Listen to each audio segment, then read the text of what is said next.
वो सारी कंपनियां डायरेक्ट सेल बिजनेस, जितनी कंपनियों में डायरेक्ट सेल बिजनेस होता है, जितनी कंपनियों में डायरेक्ट सेलिंग बिजनेस होता है, वो सारी कंपनियां मल्टी लेवल मार्केटिंग ही करती हैं। इनमें काम करने के तरीके हैं, पहला, दूसरा और तीसरा। किसी एक तरीके से इन सारी कंपनियों में काम होता है। कोई पहले तरीके को यूज करता है, कोई दूसरे तरीके को, कोई तीसरे तरीके को। समझ में आ रहा है? यस। मैं भी आपको तीनों तरीके आपको बताऊंगा। ये तीनों तरीके आपको बताऊंगा। ये क्या है? इंडिया की बात करूं तो 22 सितंबर 2015 के मुताबिक अब तक IDSS से लीगल है 153 153 कंपनियां हैं जो डायरेक्ट सेल बिजनेस करती हैं। ऑर्गेनाइज सेक्टर में जो कॉर्पोरेट वर्ल्ड में जो बिजनेस करती हैं जो कंपनियां, हर 10 साल में उनकी गणना होती है। तो अभी ये 2025 में होने वाला है। अभी 2021 चल रहा है, 22, 23, 24 और 25 में होगा। तो 10,000 कंपनी आज के टाइम में आ चुकी हैं जो लीगल काम कर रही हैं। इसके रिपोर्ट के मुताबिक लगभग इंडिया में 20% कंपनियां ऐसी हैं जो पहले सिस्टम को यूज करती हैं और 80% कंपनियां ऐसी हैं जो दूसरे तरीके। मैं आपको तीनों तरीके आपको बताऊंगा। आप देखना, अगर आपको ये अच्छा लगे आप इस पे काम करना, ये अच्छा लगे इस पे काम करना, ये अच्छा लगे तो इस पे काम करना। समझ में आया? यस। चले? यस। ये बहुत खतरनाक होने वाला है। अच्छा, बोल तो नहीं हो रहा? नो। क्यों ऐसा बोल तो नहीं हो रहा? नो। बोला तो बताना यार, पूरा किया जाएगा। आता है अरविंद? क्यों देखा ही नहीं कभी?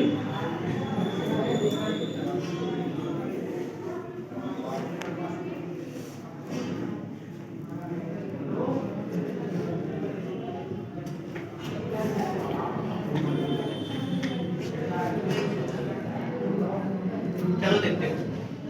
ठीक, यस। मैं कहीं एक बार क्लास में गया था।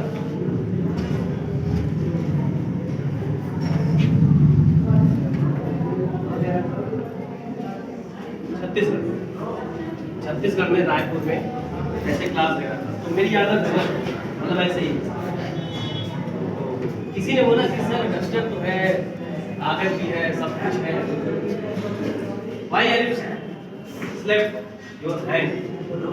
आप अपने हाथों से क्यों मिटा देते हैं? मैंने कहा देखो यार,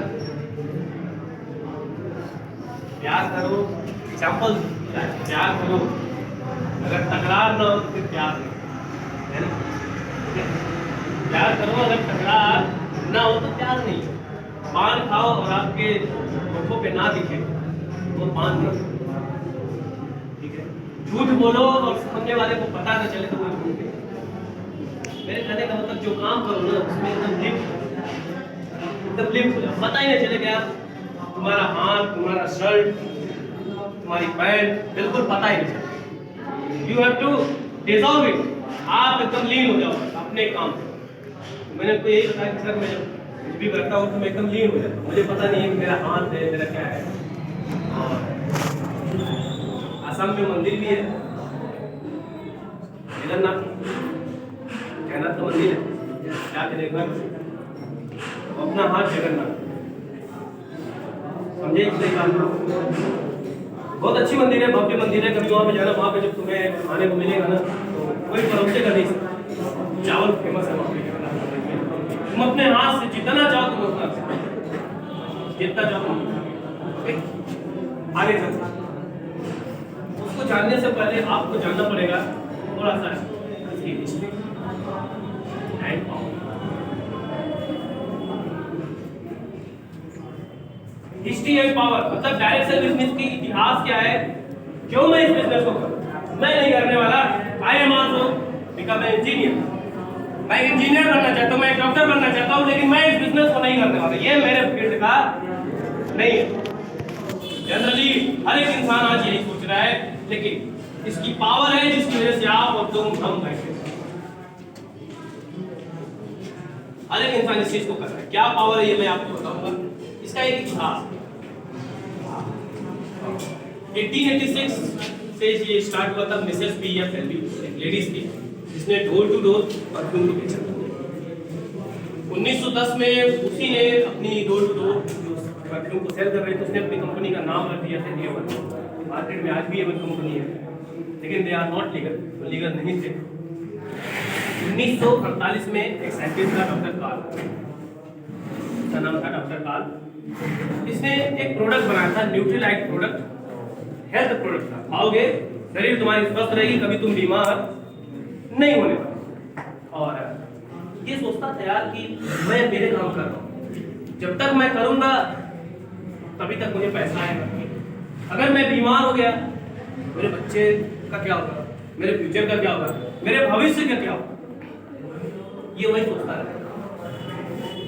इसने क्या किया, सोचा कि अगर मेरे साथ, मैं अकेला हूं, मेरे साथ लोग आ जाए तो शायद मेरा धंधा अच्छा चले। इसने प्रोडक्ट बनाया और देना शुरू किया। बोला ये हेल्थ प्रोडक्ट है, खाओगे शरीर तुम्हारी स्वस्थ रहेगी, कभी तुम बीमार नहीं हो। और अगर तुमने ये प्रोडक्ट के बारे में किसी को बताया और वो पर्सन मुझसे आके लिया, तो उसका कुछ परसेंटेज में तुम्हें। कुछ लोगों ने भरोसा किया और कुछ लोगों ने भरोसा नहीं किया। ये ऐसा भी हो सकता है। लेकिन 1949 में दो लोग उनके पास आए। पहले का नाम रीस लेवर, दूसरे का नाम डेविड एटलन। दो लोग उनके पास आए। उन दो लोग आए, उन्होंने किसी को बताया और वो भी किसी के साथ आए, उसका कुछ परसेंटेज उनको मिल गया। भरोसा हो गया, हाँ यार सच में सिर्फ बताने पर से मुझे पैसा मिला है। तो दो लोगों ने काम शुरू किया और धीरे धीरे डॉक्टर कार्ल के पास, उस न्यूट्रीलाइट कंपनी के पास, न्यूट्रीलाइट प्रोडक्ट के पास 1958 में 5000 लोग, 5000 डिस्ट्रीब्यूटर, 5000 डिस्ट्रीब्यूटर हो चुके थे। अब डॉक्टर कार्ल ने सोचा यार मैं बहुत अच्छा हो गया हूँ, मैं बहुत अच्छा पैसा कमा रहा हूँ, न्यूट्रीलाइट प्रोडक्ट बन गया है, बहुत अच्छा चल रहा है, मार्केट में नया है, दुनिया जान रही है। हम 1948-1958 में आ गए, 10 साल हो चुके, क्यों ना उसके नाम दे। उन्होंने अपनी कंपनी का नाम क्या बदल करके दे दिया, एमवे। एमवे का नाम सुने? Have you heard the name Amway? Amway का मतलब है ना अमेरिकन वे, जहाँ से पैसा आया। अब एमवे बहुत तेजी से ग्रोथ कर रहे हैं। 1959 में एमवे का नाम पड़ा एमवे और बहुत तेजी से ग्रोथ करने लगी और 1975 तक बहुत अच्छा चला। लेकिन दुनिया में कुछ लोग होते हैं ना, जब तुम बहुत कामयाब होने लगोगे ना, तो तुम्हारा अड़ोसी पड़ोसी सब तुमसे चले। यार मेरा बेटा साला इससे ज्यादा पढ़ा लिखा है लेकिन कामयाब नहीं हो पाया, और आज ये कैसे कामयाब। मतलब कुछ लोग तुम्हारी टांगें खींचेंगे, तो वैसे ही वहां पे भी कुछ लोग थे। That is the FTC. FTC एक संस्था होती है, आज भी संस्था होती है एफटीसी, इसका नाम है फेडरल ट्रेड कमीशन। ये जितने भी खाने के सामान है, खाने पीने की सामान है, ये इसमें ना फूड को चेक करते हैं, फैट ऐसा तो नहीं बहुत ज्यादा फैट, तो उसने चेक किया तो कुछ भी हो, उसने केस नहीं एमवे के खिलाफ। 1975 में FTC file case against Amway seal हो गई, एमवे बंद हो गई। एमवे ने केस लड़ा कि नहीं मैं काम कर रहा हूँ, मेरे प्रोडक्ट अच्छे हैं, लेकिन एमवे के पास कोई प्रूफ नहीं कि दे आर वर्किंग लीगल। वो एक लीगल काम कर रहे हैं, उनके पास कोई प्रूफ नहीं, वो पूरी तरह से बंद। लेकिन आज भी दुनिया में एमवे के प्रोडक्ट चल रहे हैं। आप देखोगे मार्केट में ना एमवे के प्रोडक्ट आज भी चल रहे हैं, और एक प्रोडक्ट नहीं है, सैकड़ों प्रोडक्ट आज भी दुनिया में चल रहे हैं। और इंडिया की बात करूं, और वर्ल्ड की बात करूं, दुनिया में डायरेक्ट सेलिंग कंपनी में नंबर 1 हो गई पूरी दुनिया। सोचो केस होने के बाद आज भी एमवे कैसे चल सकता है भाई? बताओ, आज भी एमवे दुनिया में चल रहा है, क्यों?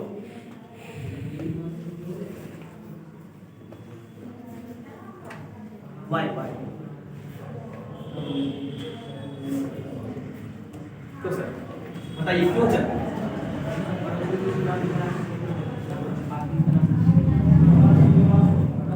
कॉपीराइट्स नहीं होता सर, ह्यूमन राइट्स है, हमारे पास अधिकार है कि अगर हमारा प्रोडक्ट किसी ने बनाया तो उस पर केस हो सकते हैं। और जब एम पे बंदी हो गई, जब सील हो गई, तो कोई कैसे बना सकता है? आप तो सोचिए, अगर तुम जेल में चले जाओगे, बाहर कैसे जाओगे? तुम्हारे पास कोई अधिकार ही नहीं कि तुमने सही काम किया, गलत किया, कि तुम गलत ही की।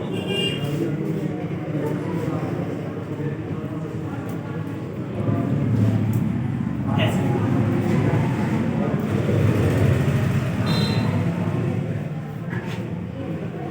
चलो मैं बताता हूँ, आपको पता है, पता तो नहीं, लेकिन फिर भी मैं तो बताने के लिए खड़ा ही हूँ। तुम अपना थोड़ा अंदाजा लगा दे। क्या एमवे ने फ्यूचर देखा था कि प्रोडक्ट इतना बड़ा डाला कि आज की दुनिया में चले? ऐसे प्रोडक्ट है, खराब हो जाएगा, दवाइयाँ खराब हो जाती है, एक्सपायरी डेट होती है। 1969 में कैलिफोर्निया में एक बीमारी फैली थी, स्किन एलर्जी। स्किन एलर्जी बहुत बड़ी बीमारी है। लगभग कैलिफोर्निया की 90% पॉपुलेशन उस बीमारी का शिकार हुई, और वो बीमारी वहीं से फैली थी जब से डॉक्टर, दुनिया भर के सारे साइंटिस्ट, सारे डॉक्टर फेल, इसका इलाज असंभव, मिला ही नहीं सर, इस बीमारी का इलाज ही नहीं। सरकार डॉक्टर काल के पास उसमें बहुत नाम था, डॉक्टर काल से पूछी, बोला कि डॉक्टर तुम ऐसी कोई दवाई बनाओ ये बीमारी ठीक हो जाए, और तुम्हें मुंह मांगा इनाम देंगे, मुंह मांगा कीमत देंगे, तुम्हें पैसों से भर देंगे, तुम्हें एक राज्य का मिनिस्टर बना देंगे, मंत्री बना देंगे, तुम बस इस बीमारी का इलाज। डॉक्टर काल ने बनाया, मेहनत किया अपने लोगों के साथ, और 1978 में ही उसी साल ही एक प्रोडक्ट बना डाला, बायोडिग्रेडेबल। उस प्रोडक्ट का नाम था बायोडिग्रेडेबल, और उस प्रोडक्ट से वाकई में बीमारी ठीक हो गई। सरकार ने पूछा बनाया? बोला हाँ बना लिया। बोला ठीक है बताओ, हमारी जनसंख्या मर रही, हमारे लोग मर रहे हैं। बोला मैं नहीं बताऊंगा। क्यों क्यों नहीं बताओ? बोला नहीं, बोला मैं तुम्हें पैसों से और दूंगा, मैं तुम्हें एक राज्य का मिनिस्टर बना दूंगा, मंत्री बना दूंगा, लेकिन तुम इस बीमारी का इलाज करो। बोला मैं नहीं, मैं बताने वाला नहीं। बोला तुम्हें क्या चाहिए? बोला अगर तुम इतना ही जिद कर रहे हो तो तुम एक काम करो, मैंने जो कंपनी बनाई थी एमवे, वो जो तुमने बंद किया है, उसको चलाने की अथॉरिटी दो, एक ऐसी संस्था बनाओ और उससे लीगल प्रूफ करो। और इतना ही नहीं, अभी वो यूएसए कैलिफोर्निया में बिजनेस कर रही थी, अब यहाँ बिजनेस नहीं करेगी, अब वो पूरे दुनिया में, हम पूरी दुनिया में फैलना चाहिए, बनाओ और सर्टिफाइड। सरकार बोली पागल हो गया है, ऐसा हो सकता है? अभी तो तू यहाँ पे लोगों को कोई बेवकूफ बना रहा है, कोई दुनिया को लूटेगा। मैं ऐसा करने वाला नहीं हूँ। डॉक्टर काल ने बोला ठीक है, मैं भी तुम्हें प्रोडक्ट बताने वाला नहीं हूँ, सालों मर जाओ, मैं तो अकेले बचूंगा ना, मैं तो बनाऊंगा ऐसा। जब सरकार को झटका लगा, मरता क्या ना करता, उसने भी डॉक्टर काल की बात को माननी पड़ी, और 1978 में ही WFDA से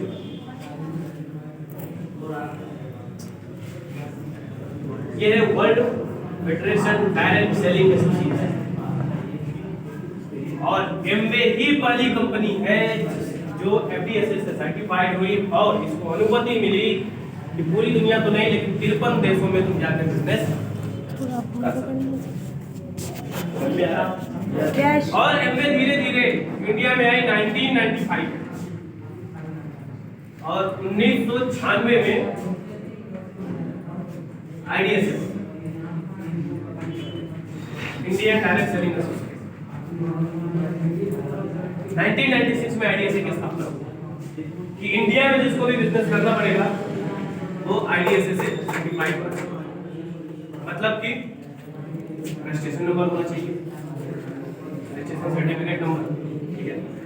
अगर आप कोई भी प्रोडक्ट बेच रहे हो तो ISO से सर्टिफाइड, इंटरनेशनल स्टैंडर्ड ऑर्गेनाइजेशन, ये होना चाहिए, ठीक है। इस समय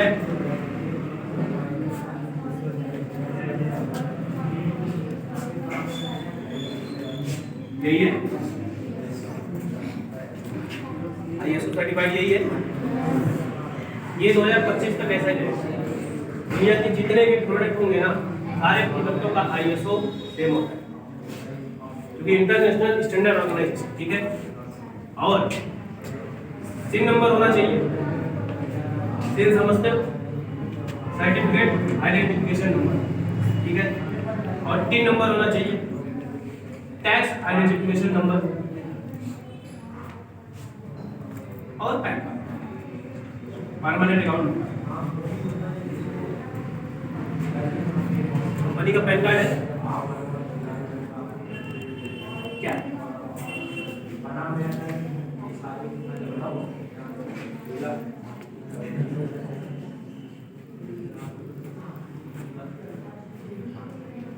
कंपनी का पैन नंबर